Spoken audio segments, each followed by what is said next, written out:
Alright, hello everybody, it's me Krim, and today we're back with another episode of Greg Tech New Horizons.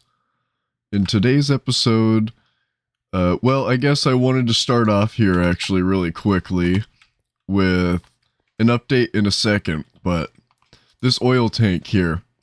So I have a buffer of it, so I'm lucky, but it's not actually full right now, even though it's connected, and over here, this thing, that oil well it's connected to still has oil in it.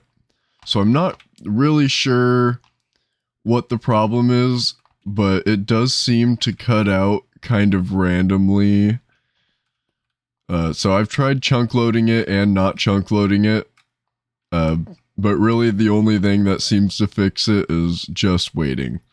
So I haven't tried breaking it and replacing it, just because it still has all the pipes out and I don't want to break it with that and have to go manually break all of them. But other than that, yeah, it seems to work pretty well.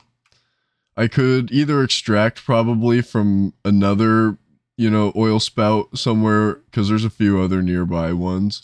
So I guess I could take from more than one, or just wait, because I haven't actually ran out yet, and I'm not using a ton of it.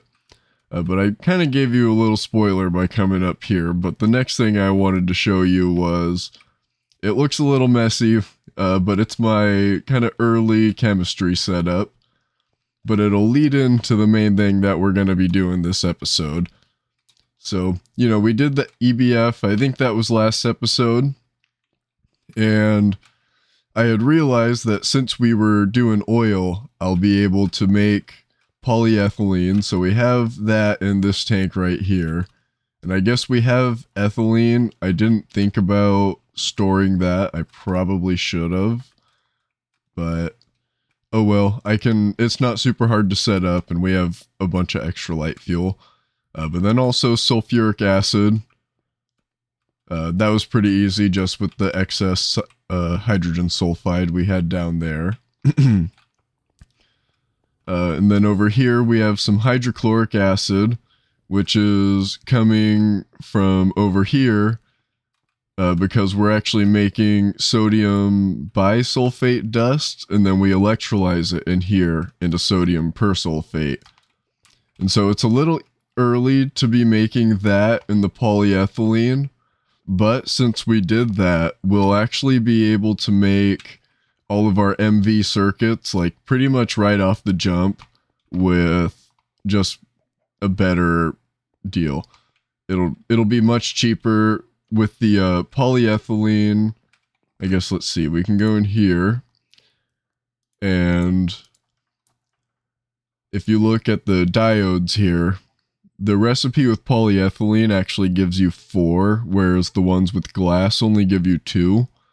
So that's a really big, double my output right off the jump just from getting that. And then once I get that MV assembler, ooh, platinum, okay, that might be kind of hard to get. But the annealed copper wire, I'll be able to get 6 per craft. And I do actually have an arc furnace now, so I'll be able to set that up pretty easily. I was just waiting until I got my MV electrolyzer, and I'd have another consistent source of oxygen that I could use for the arc furnace here. But yeah, next thing on the agenda is actually going to be crafting our first stack of MV circuits here. So let's load all that into here.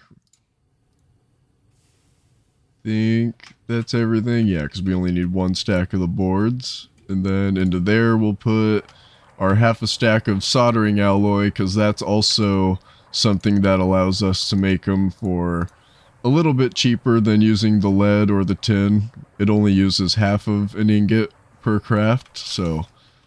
And it uses lead and tin to make the soldering alloy. So it works out pretty well. Okay, what circuit do I need? None? Did I not make it auto output? Oh, there you go. Fluid auto output. Okay, now it's going in there. And 15 seconds per craft, that's not too bad. So we'll actually have that stack pretty soon. I could have made more, but I figured one stack would be enough, and these circuits are still a little expensive to make, and once we have all of these, I'll be able to probably make those for much cheaper.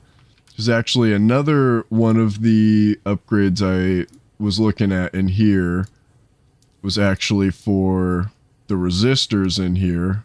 The SMD resistor, if it just takes polyethylene to, let's see, well, electrum wire, which I did make because I didn't look at the voltage tier here, so make sure you always look at that before the recipe, because I did go ahead and make a bunch of this not realizing that, but yeah, polyethylene, and I'll be able to make 16 resistors per, so that's a huge upgrade from what I was getting before, because I wasn't using the annealed copper wire. So I think, let's see, I was getting,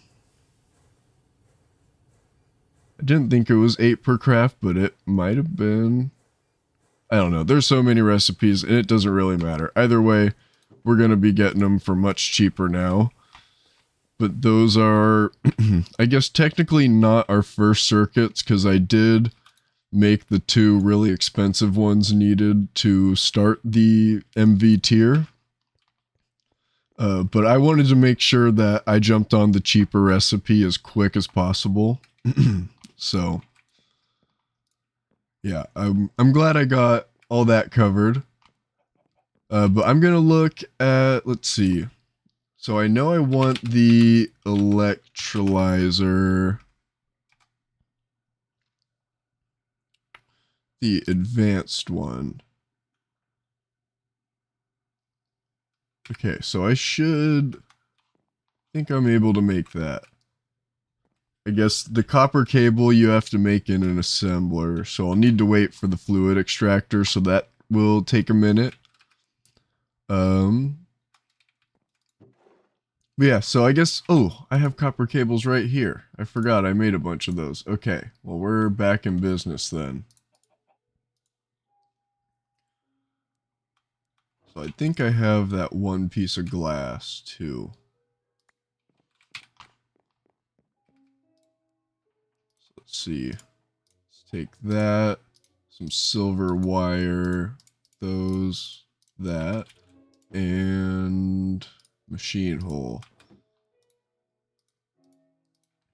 Okay, there's the electrolyzer. I had all that because this is actually like the 3rd time I've tried recording this episode. I had a visual kind of glitch with the first one on the OBS side, and then on the second one I got midway through and realized I wasn't nearly prepared enough to get started on this, so yeah, it took a couple extra days to come out. Oh, and it's almost bedtime here, but let's see. I'm also going to want, I think I'm just going to do a combustion generator.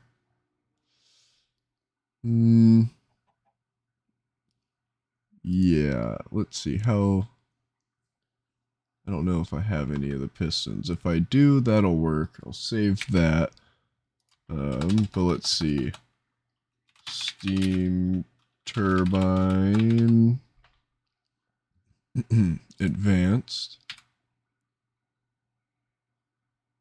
Okay, I do know I can make that, so I might just do that actually for the first couple machines here. That might work out better, because then I can just save like the fuel and stuff that I have purely for like my different chemical processing stuff. So I think that'll actually work. So I think we have those. I know we've got the pipes. Actually, I think we might just have all that. I think we have the bronze rotors. Yeah. Okay.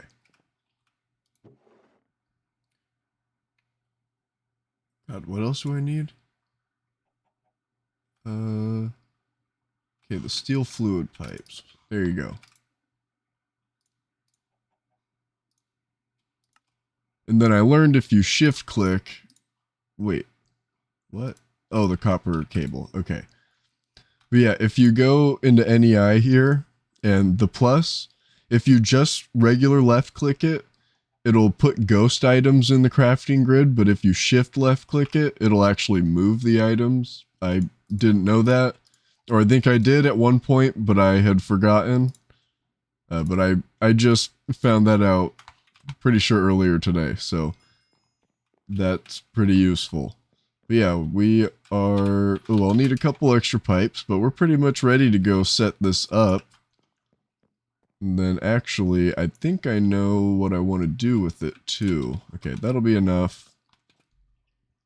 And I'm glad we actually don't have a ton because we'll be able to make them cheaper now. But if we go here... Aluminum...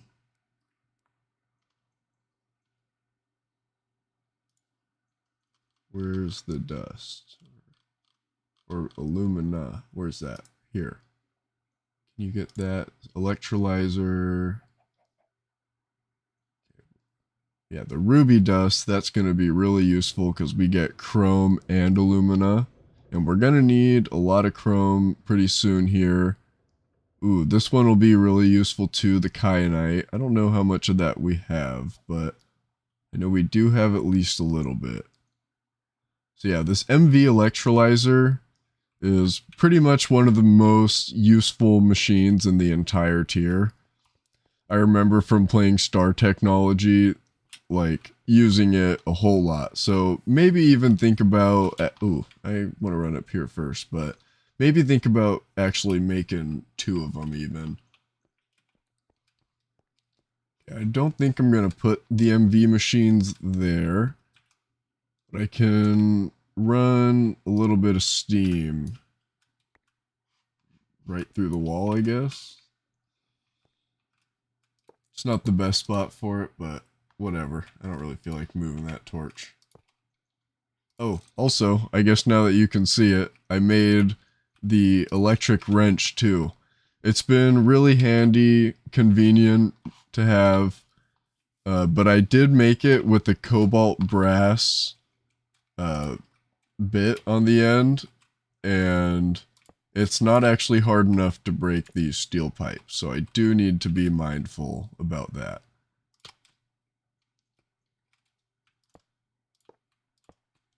But everything else about it's pretty good, and I don't think it's too hard to replace the bit, so I've just kind of been waiting till this one breaks.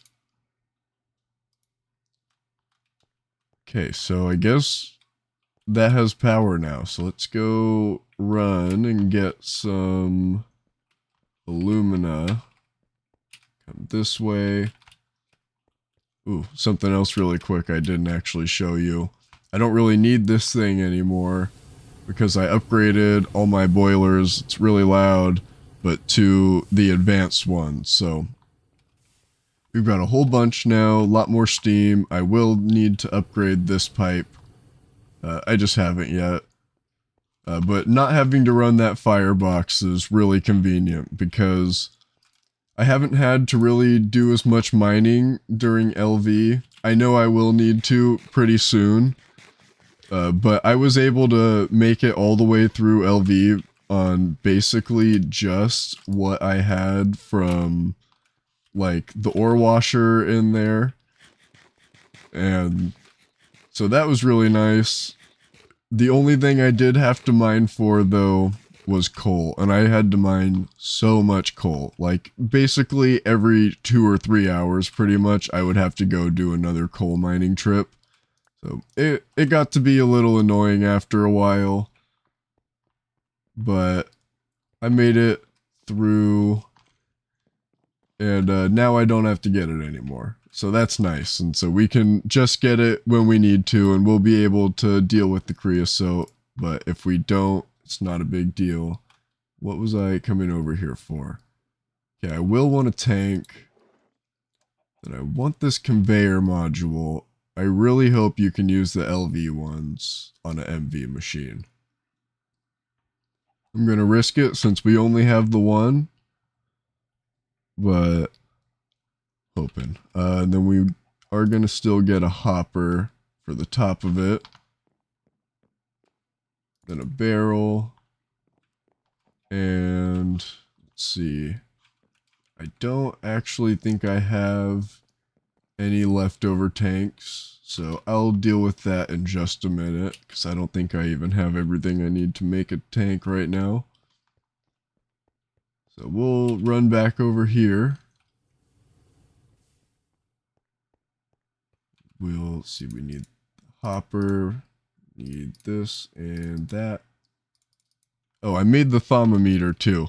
I've been doing some mining in the Twilight Forest, and I found one of every vein, or there's a couple veins I found multiples of, but for the, what's it called?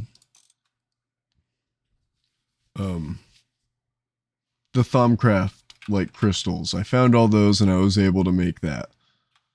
So I haven't done much with Thaumcraft yet. There's still a whole bunch of stuff that I can't even actually scan yet, but it's nice to have, and I can just get started with it, and then I'll be able to get into Thaumcraft pretty soon, because I'll probably want a break from the machines before too long here. Oh, okay, and actually this recipe doesn't even make oxygen, so that's pretty convenient. Cool, so that's just doing its thing. We're getting lots of alumina for really cheap now, and some chrome on the side, so that's running. But there's so many really useful recipes that you can use this thing for as well. But yeah, there's a whole bunch of really useful machines throughout this tier. But yeah, other than that, let's see, I don't think I really had much else planned for this episode. I wanted to, I guess, talk about my base plans, because I know I've been mentioning it for quite some time. Like, it's probably been at least the last 3 episodes I've talked about how I plan on moving. So I think what I'm going to end up doing is probably move around the MV tier, like closer to when I'm making some HV machines. I'll start, okay, we are getting more oil now, so it did pop back in and start working, at least for a second. I don't know, but it comes on and off. We're not too worried about it. Okay, what was I saying about the base? I'm sorry. Oh, right. Okay, so I wanted to move right at the end of MV with the HV stuff, just because we'll have a whole bunch of more useful machines that we'll have access to then, new multi-blocks and stuff. And so that'll just be a good time to do it, and there's going to be a lot of new things kind of introduced to us in that tier too, because I'm pretty sure the end of HV is when you start getting into rocketry. So I'll move before all that starts, and I have some plans for how I'm going to do that base, and I'm definitely going to build it up much nicer than the cobblestone palace we have here. You know, I don't hate this place. It's kind of like gray and boring to look at, but it's home, and it's what houses all of our machines. So it's been pretty useful. It served us, well. The reason why I built out of cobblestone was just because it was so abundant in the early game, really, and I needed some walls up quickly because the mobs were whooping my butt. So I wanted to get some walls up, and I had lots and lots of cobblestone to build with, and I don't know. I just kind of kept building stuff. I didn't have access to tons of cool blocks yet, and, we also had, in the first few episodes, many house fires and lots of craters. It's a war zone down here. So, I don't know. I don't want to completely get rid of this place. It'll still be probably a little bit useful to me for a while. Especially, like, if I have any sort of, like, power failure at my next base, I'll be able to come back here and theoretically use some of my machines because I'll probably move a lot of stuff over, but I think I'll try and leave most of the LV stuff, and I probably won't take much of the Steam stuff with me either. So, but we'll see. I don't know. Maybe I'll want to build a couple over there just because some of these are still really fast, just because they can process things in parallel. But I'll have to just get in and start using the MV machines before I make that decision, because I know they are a big step up in speed, so I might not even feel like I need these anymore. But yeah, it's been about long enough, everybody. I've been yapping, so I will let you go, but I appreciate you for watching, and I will see you in the next one. Peace.